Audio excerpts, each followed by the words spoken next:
is going for broke. Drew Pearson. He got it. Touchdown.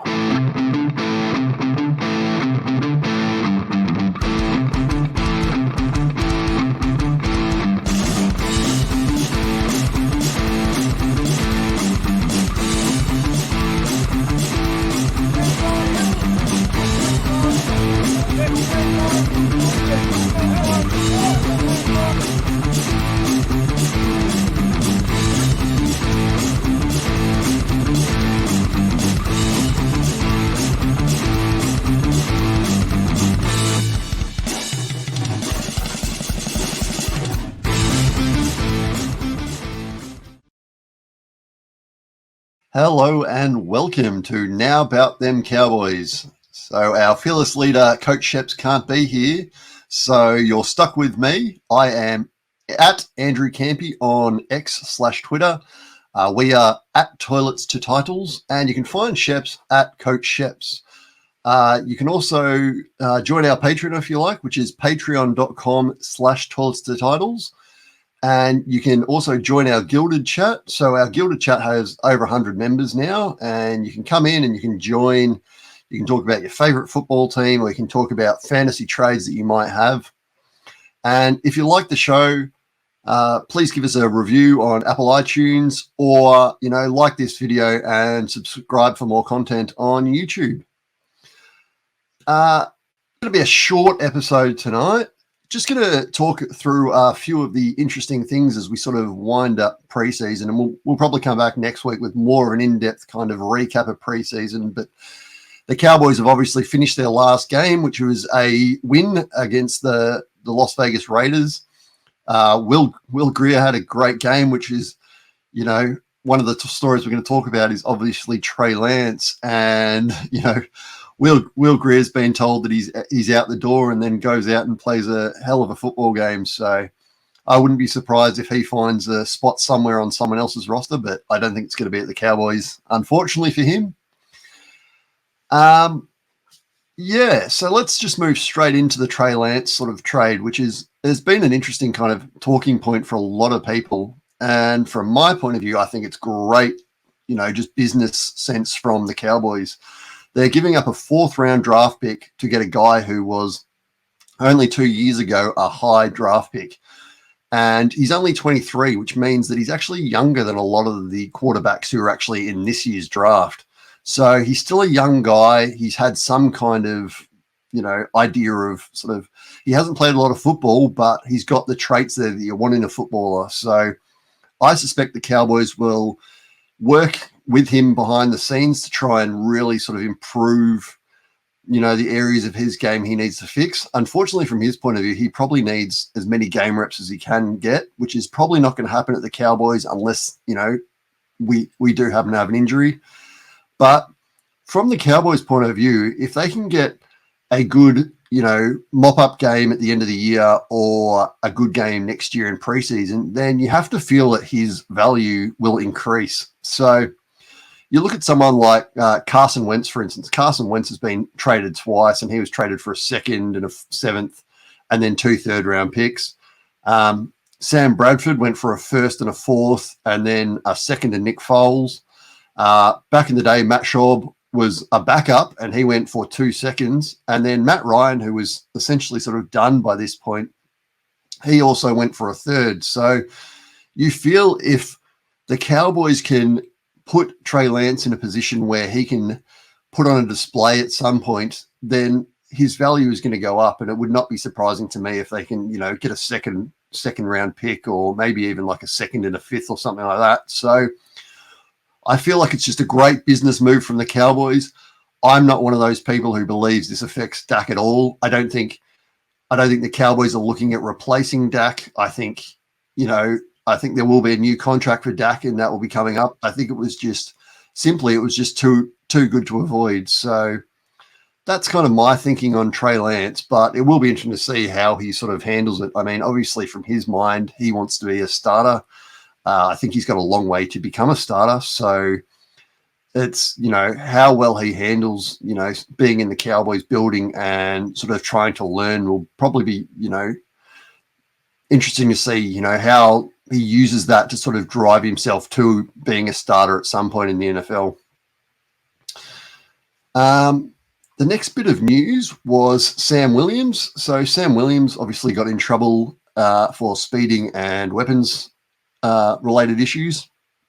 This is not the first time that he's been caught speeding.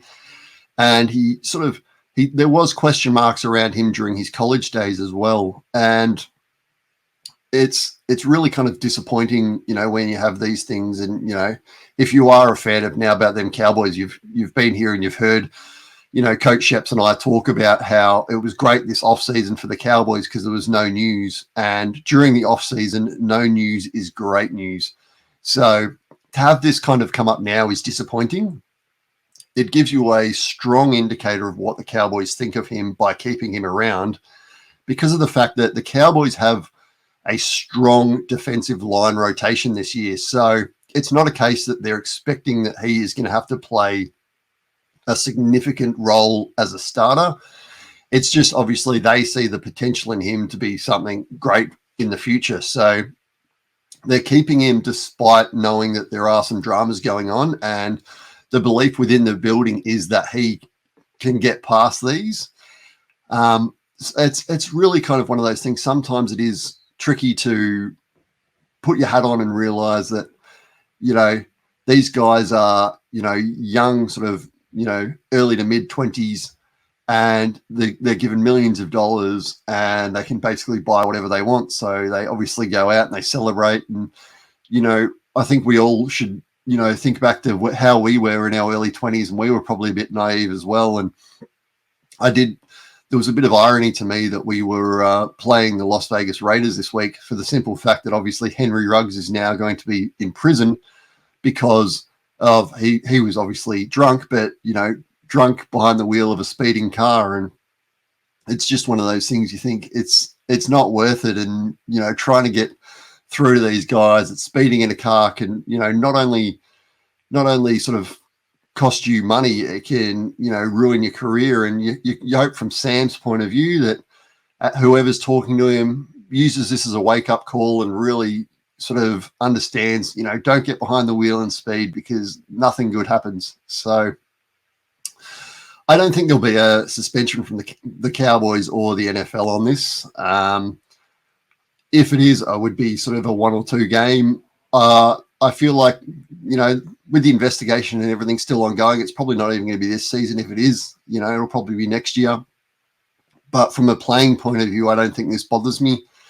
I think it's more of from a character point of view, and whether or not this is now going to be the rule with Sam Williams, that he's just always going to pop up in the news, or, he's now going to sort of, make these kinds of things the exception and not occur again, will be the big question. But, that's football, isn't it?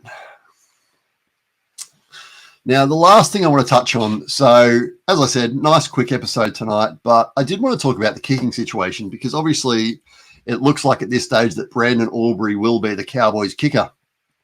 So in the last game of the preseason, he managed to have 2 attempts at 59 yards. One was successful and one was not, but, both made the distance. He made all his extra points, which was, beneficial based on some previous games. But to me, it's a really kind of interesting dynamic. I think if the Cowboys had had many, many years of exceptional kicking, then, it would have maybe given them a false sense of confidence when it came to having a kicker that is raw. But considering the Cowboys are coming off a season where we watched a kicker have an exceptional meltdown in the playoffs, whether or not that, affected the game in general can, be debated. But to me, I would have been much happier if they went out and got a Robbie Gould or someone like that who we had a bit more confidence in. So from a Cowboys point of view, you just hope that there's not going to be, a game on the line where, time expiring and they need a kick to win it and they roll him out there and he, misses from a, 35-yard kick. The Cowboys have a lot of confidence in him.